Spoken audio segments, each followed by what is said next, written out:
Wake up, Red God. Ah!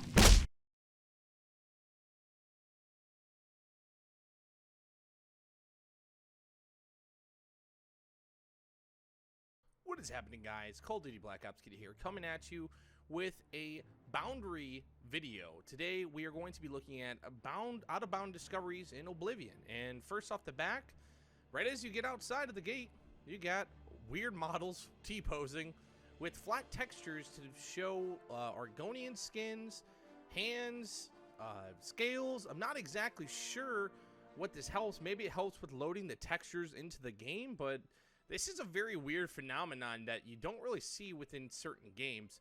And you can see weird things like this throughout the whole Oblivion game, and it's been a huge childhood of mine, so let's dive deeper into some more of the things inside Oblivion. So, I want to show you guys how first person works when you're not looking at your character. So, when the door opens here, you can see that I'm just kind of sliding around here. When I go into first person, your arms kind of go in a more vertical angle, and when you put your weapons away, your hands actually go behind the camera. And what's weird about this is you can see your hands from pretty much anywhere inside the map.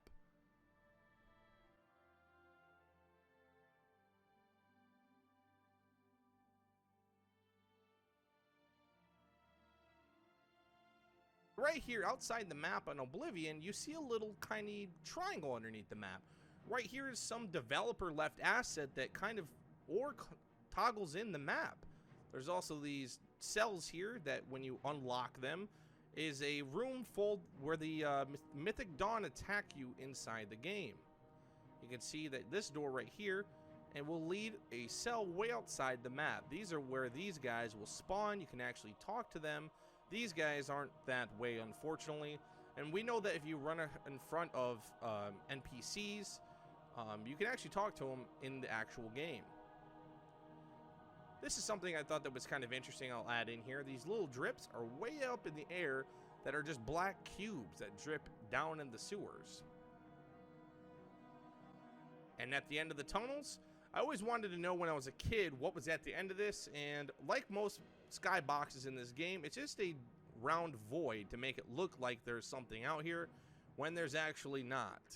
And of course, underneath here, it's more of those assets we saw in the beginning of the game, and because you can edit your class. I'm not exactly sure why this is like this. Maybe it helps in load in assets. I'm not exactly sure. That's my only guess with this stuff being here. I always wanted to look at what is actually the whole map of Oblivion look like. Being as a kid, this was always something that was really nice looking at as a kid, especially, you know, many years down the line, it still looks phenomenal. And one of the questions I was going to ask myself while making this video, what can you see while you're up here? And of course, this is no Xbox 360 version, which is the game I played for many, many years and sunk hundreds of hours into. But one of the questions when I was a kid, when I was making this video, is can you actually stay on the Imperial Tower? So one of the things that I actually did do is go inside the Imperial area here in a little bit and see if you can actually stand on top of the tower. And to my unbelief, you can't. You'll find that out very soon. But it is weird how the game unloads things around you. And of course, the night skybox looks beautiful, by the way. And you just fall right through. So when I was going to find out the whole Skybox Oblivion, you can see Pentinel Whitesnake up here just standing, waiting for the Knights of the Nine quest, just sitting here. He can't be interacted with or killed. He's just floating in this skybox in the clouds above Imperial City. It's actually pretty cool, honestly, that this just kind of stays loaded in at all times, and I actually kill him right there.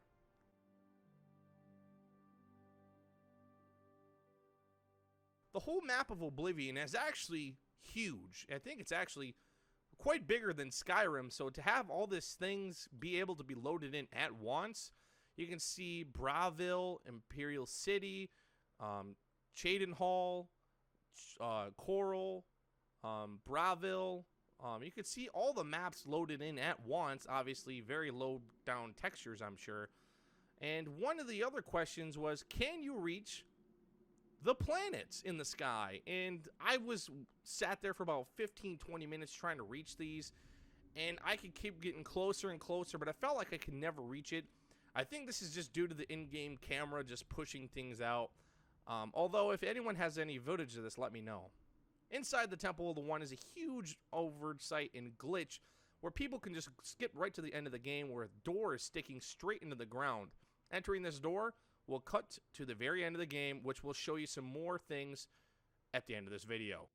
So here's the Imperial Arena, which is really cool because you can actually talk to these guys. They don't have anything interesting, they're just rumor, and you can actually speech check them, which is actually pretty interesting. But if you ever bet on matches, you can actually fly right through and kill these combatants, and whoever you kill first will get you the prize. If you kill both, obviously you're not going to get both of these, but these super low poly citizens are just atrocious. They actually have no back face culling, which is basically where there's nothing behind it. You'll see that a lot with things that you don't really get to see or get behind. These guys are really low poly, and I've always wondered what these looked like up close. I never could actually see them, but I figured they would look pretty darn weird.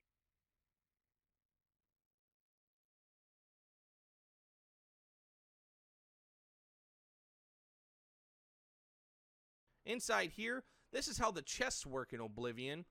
Every chest can be unlocked, and it has all of the vendors' items. You'll see this within multiple games like Skyrim, and I think that's it. Maybe Morrowind. I'm not sure. I haven't done those games, but I will be trying to make a Skyrim one, maybe the special edition, seeing what they left behind. But every merchant that you open, if you go underneath the map, they all have chests. Obviously, you need to unlock these with console commands, but honestly, it's a pretty cool thing that you can just go underneath the map and check out things. Kovach has always been one thing I've always been interested to see. Oblivion Gates, this is the low poly version of Kovach, obviously, being from far away, and there's no buildings inside. Depending on the map and the cities you're in, they'll load in pretty small, but Kovach is actually a pretty interesting map, honestly. There's a lot of cool things to see here. You can see that the broken church is right here, and if you go past this broken church, there's actually some pretty decent things besides this giant hole in the ground. There's a statue back here of, I'm not exactly sure who this is. It's been a while since I've been a big Oblivion fan or Elder Scrolls lore guy, but if you go through this gate, there's actually a turnable gate lever that doesn't actually work. And there's also a hidden sewer here. Now, I do believe, watching a video a long time ago, there was going to be an extended quest line of Kovach, maybe saving it. And, yeah, these things were just left over, and maybe they just weren't asset. And some towers even back here have something like they were going to have some stairs, and it just kind of ends. So it's kind of interesting to see what kind of things Kovach could have been without Bethesda putting more rings within the game. And let's see what else we can find by going over here. And there's really nothing else to see, honestly. It's just kind of cool to see this with being able to fly wherever you want. Inside the church, there's really nothing to see. Kind of a black canvas here and a little area. And then on the other side, obviously, there's just a black void that you can just fall right into. Going inside the church, nothing really to see besides this white skybox here. You can just see a huge cube above, which is actually kind of cool to see. You don't see much of this inside Oblivion. Inside Oblivion Gates, there's not really much to see as well. There's this tower that turns from red to yellow, and we'll kind of dive more into that within the future of this video. But it's really cool to just fly up here and see how these Oblivion Gates and all these ones that are pretty creative, honestly, within here. There's nothing really to see, and they're all basically the same, so not really much to see. Just kind of cool to just fly around and check things out a little bit. I wish there was more things to find, but we'll have some more things in the future that will show you some stuff. Inside here, you can hear my guy getting hurt. That's because underneath there's this lava portion, and this beam will actually kill you within the game, but obviously I have God mode turned on. We're flying up here, and if you go above here, there's just a beam that eventually will stop. That's not something you'll be able to see within the game anyways, but we'll check out some Demoras here. These eyes are actually textured, and they have like eyes on the back of their eyes, which is very interesting. You'll see this With a lot of things within Oblivion, Argonian eyes are the same way. It's very weird. The sigil stone actually kind of just has a little explosion effect, and I wanted to get kind of a huge outlook on seeing what happens when a sigil stone actually explodes.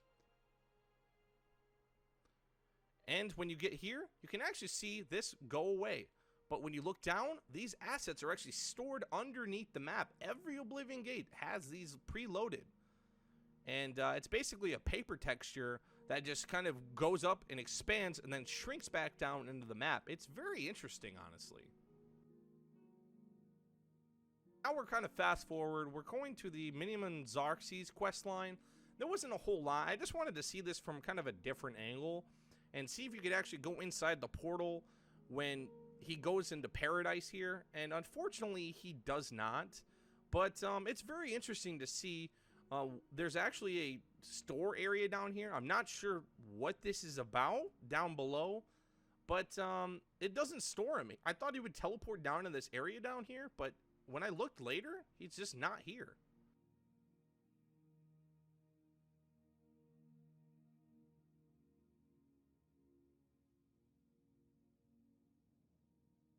So now we're inside of another Oblivion Gate, and we're checking out the Spider Daedras and other Daedric enemies inside the game. And I wanted to see what would happen if you go inside these enemies, and not really much is here. All these legs have some back face meat on it, which you're not really allowed to see anyways. And I was going to see if they have any eyes. They do have some pretty cool teeth, but honestly, there's nothing really to see within these character models, nothing hiding. I was going to check out these Exvalis, but they're not really anything cool to see, honestly. He is pretty cool to look at from afar. They kind of remind me of the vampires from Skyrim, honestly. And he's a nub man. He's a Ken doll. So if anyone was really interested in seeing that he has no wang, I'm sorry to inform you that they're Kens. I was trying to see what's inside of his belt, if you could see this orb or not, but yeah, it's kind of interesting to see what's in these player models, and this sword is actually pretty cool. It's like an ebony sword, but the Harrieta route is, I wanted to see if these actually extend lower below the ground, and unfortunately, they don't. They just stop right at the end of the ground. I was hoping that there was a little bit more to see, but it is what it is. A Brush with Death quest was something I've always wanted to see when I was a kid, and there's this giant X down here. Not sure why it's here. It's obviously a developer left-in asset, but just something weird to see. And honestly, this is the most unique skybox. There was nothing really to see in this area, but I've always been a big fan of this quest, and it was always fun to watch when I was a kid. So here we're flying out and just kind of seeing around this area. There's a lot of fog. I should have disabled it, but there was nothing to see outside the map. But it was really cool to see this map in kind of its all entirety, especially when I was a kid trying to escape this map. The boundaries are just too high. So one thing that I was kind of cool is that all these trees are definitely unique. They don't spin like the rest of the trees in the game. So one thing that was cool. And now we're going to move on to some more main quest stuff. The quest for Tiber Septims Armor is actually a very interesting one. When you kill this undead blade, it will spawn this ghost underneath the ground, and this is where he's stored. Something kind of cool within the game that I found out. I was trying to kill him off camera, but he just took too many hits, so there's that. Todd's testing room is something I wanted to check out. Some weird, like, developer tests that Todd Howard made, or what Todd Howard was going to test. And it's just kind of something that, in case some people weren't interested in, I will leave a code that will actually take you to this room. It's very interesting, honestly. What? That really pisses me off. Oh no, what do we do? I'm so scared. Fabulous. That's great. Good for you. Okay, I feel normal. Watch for minotaurs and that's pretty much it from Albion. And there's a test crate here, weird weapons, gold. There's also a test Todd Howard. This should be a short letter. Love, Todd. And yeah, there's not really much else to see in here. I was hoping I could find some like crazy developer bugs, but there's nothing here. I flew underneath the map, looked everywhere, and honestly, it was a pretty well polished map for these guys to be testing, to be honest. There's all this area. I think this is Todd Howard's wife. I could be wrong. I'm just throwing shit. Underneath the Minimum Xarxes, once you start grab his armor, you'll see this spawn underneath the ground along with some pieces of wood underneath the ground. It's very weird. This is used for after the Battle of the Great Gate. The Great Gate. Here we are with the Oblivion ones. They're all stored underneath the map, and they have markers here just kind of chilling. Not really much to see here, honestly. I was hoping I could find some under the map assets besides just these gates. These kind of just come out of nowhere. They're not underneath the map either. I searched for quite a while and did not see anything that would resemble some sort of out of bounds area hidden assets. They just kind of fly out of nowhere. So it's kind of cool to see these from a different angle, and this is the Great Gate coming up out of the ground from underneath the map. Just kind of rises, and then bam, it just spawns out of nowhere. It's actually pretty cool, though, to see these just kind of floating underneath the ground and not really just spawned out of nowhere. Inside the Great Gate, we got the siege crawler, and honestly, it can be interacted with, but for what, I'm not exactly sure. There's nothing underneath here that I could find that would be like a little maybe trigger or developer leftover triangle that kind of models the character, but that was pretty much it in this Great Gate. We're almost done with the game at this point, so there's a couple more things that are cool to see. And the siege crawler getting outside and dying, which is kind of cool to see. And there's all the assets from the Great Gates and Oblivion Gates. Kind of weird to see. Going inside this thing, there's not really much to see. It's just an empty hollow shell. Hopefully it was trying to find some like hidden area things here. Opening the portal to paradise is something that I've always seen. Once Martin kind of calls this thing in, it just graces out of the ground once you activate this thing. And that's it. There's just some weird like spell thing going on, and it just rises right out of the ground. It's pretty cool, though, to see it come back to life to what its flat asset was doing here.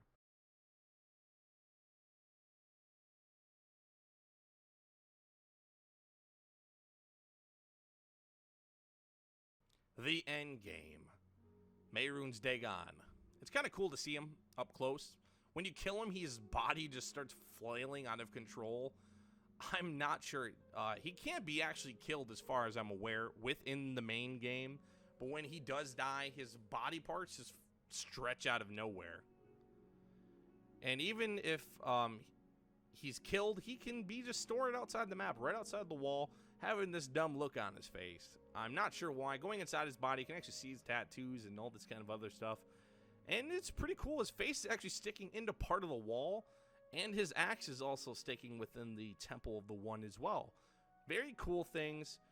He does have a developer cube right below him, like a modeler. I'm not exactly sure exactly what these do. There's the axe sticking to the wall. And it's actually pretty cool. He's just kind of chilling here. Even if he dies, he still spawns. So in case people were curious, no, he cannot be killed, and there can be no secret ending. I know people were worried about that. And here is Martin about to transform into Akatosh. There's nothing really special here, nothing underneath the map. But even Akatosh has a developer cube underneath him, and his is more apparent. It's a giant purple cube. When I get hit here, it moved my camera around, so I couldn't see some of the assets here. And Akatosh going crazy. See, there's that pink cube there.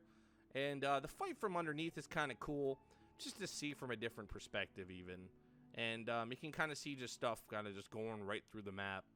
And here's the bite. You can kind of see these developer cubes just moving around a little bit. And honestly, it's pretty cool. It's a really awesome thing. We go up here and see Mehrunes Dagon just disappear into thin air. He doesn't just call out, he just disappears. And then turning into stone, there's nothing inside him. I was hoping you could see maybe a stone model just spawn. There's nothing underneath the map that would initiate a stonage, but that's it. Thank you guys so much for watching the Oblivion Boundary Break. That was mainly just the main quest. I do want to do maybe the Thieves Guild or Brotherhood of Steel or the Dark Brotherhood or something like that. Honestly, I'm really curious how well this does, honestly, because there's more things in the game that I want to be doing. I've been a big fan of Oblivion for years, And honestly, I want to dive into Skyrim next, unless you guys want to see more Oblivion footage, which honestly, I'm down for. Skyrim I've started already, to be honest with you, and some of the assets are a little bit more complicated to do compared to Oblivion. It's a whole new engine, or an upgraded engine, I should say, and we're doing the special edition, so it's very weird to work with things, but this is a very cool episode to do. I've always wanted to see what the outskirts and Oblivion out of bounds discoveries, and She Says has always been a big inspiration on my YouTube career. So if you guys want to see some more of those videos, check out She Says' channel. Not that he's, I'm telling you, not that he inspired me to do this, but I've always been curious to what's outside the boundaries of Oblivion, and we found a lot of cool things. So guys, please subscribe. We'll try and do some more videos like this if you guys really enjoyed. Let me know what you think I should do next. Maybe all the DLCs or whatever else. Just let me know in the comment section below. I'll see you guys in the next one. Peace out.